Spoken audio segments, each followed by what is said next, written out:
Hello guys! Ayan na naman si Annie Cart. Ayan si Annie Cart. Magluluto tayo ngayon ng dumpling with tofu soup. Ayan guys. I-share ko sa inyo paano pagluto. Napakasimple lang at swak sa budget nyo. At napakasarap pa. Papawisan kayo sa sarap pag kayo ay humigop ng sabaw nito. Ayan guys, ang gagamitin natin, etong dumplings na maliliit.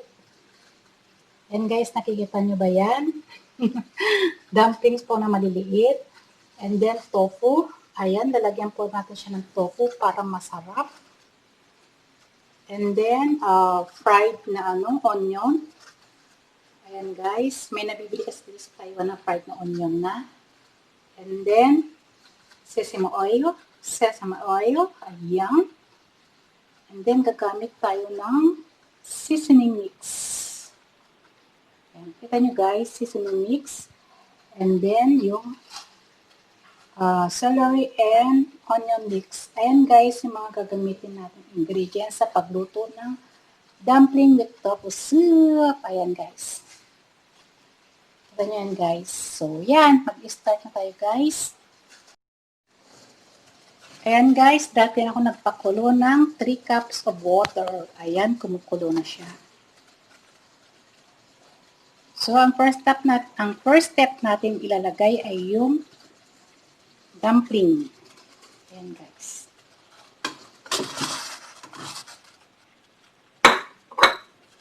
Tumikit pa. So, yan po ang first step natin ilalagay yung dumplings.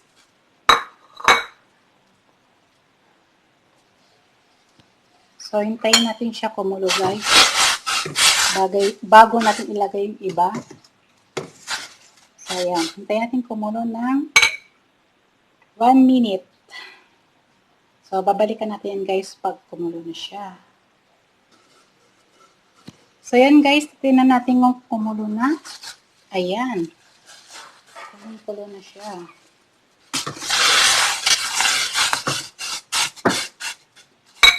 So, next natin po ilagay yung tofu. So, ayan guys, napaka-easy lang. So, takpan natin siya ulit, 1 minute.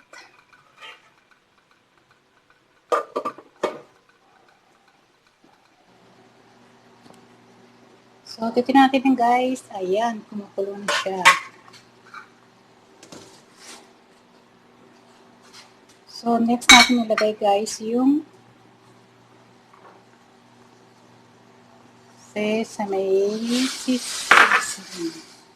Ayan yung sesame mix. And then, next natin yung sesame oil.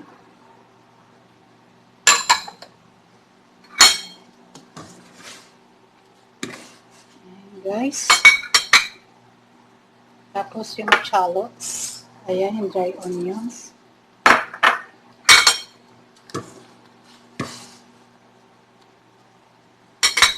And then yung mix at saka celery.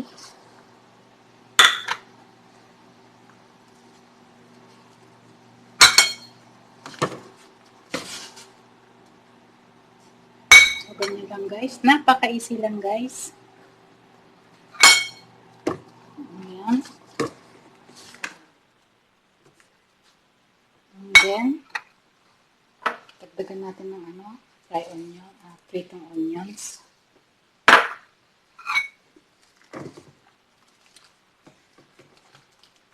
Ayan. And then, lagyan natin siya ng egg. Ayan yung egg, guys. 2 egg lang, guys. Depende sa dami. Ayan.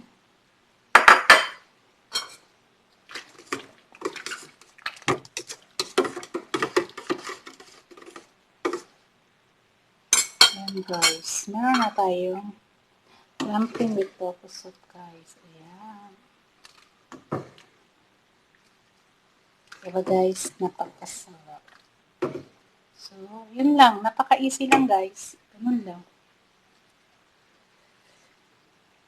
Yummy. So, ayan guys, isasaling na natin. Tapos na siya. Ganun lang kasimple. Very easy. So, ayan guys, yung soup natin is tapos na. So, magsasali na tayo sa cup.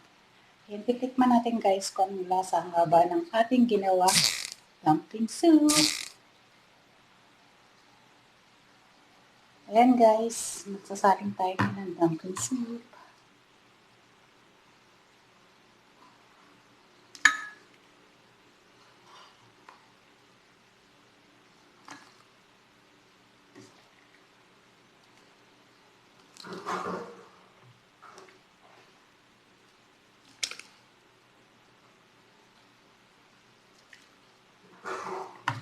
So, ayan guys, ang ating dumpling soup.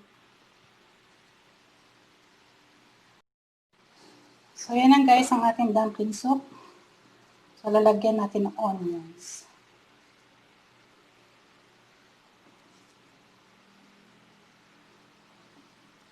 Ayan.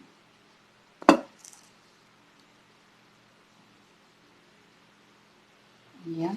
Tapos, titikman natin guys.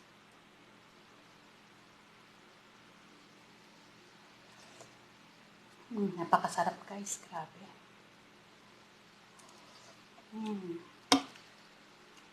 Fresh, yummy.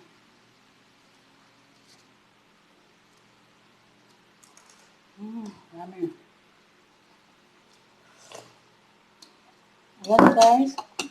Ayan guys, kung bago pa lang kayo sa channel ko, press nyo ang aking notification bell para lagi po kayong updated sa aking uploaded videos. Ayan guys, maraming salamat and God bless you all. Ayan, always watch my videos and be cart. Thank you so much guys and shout out to all my viewers. Bye!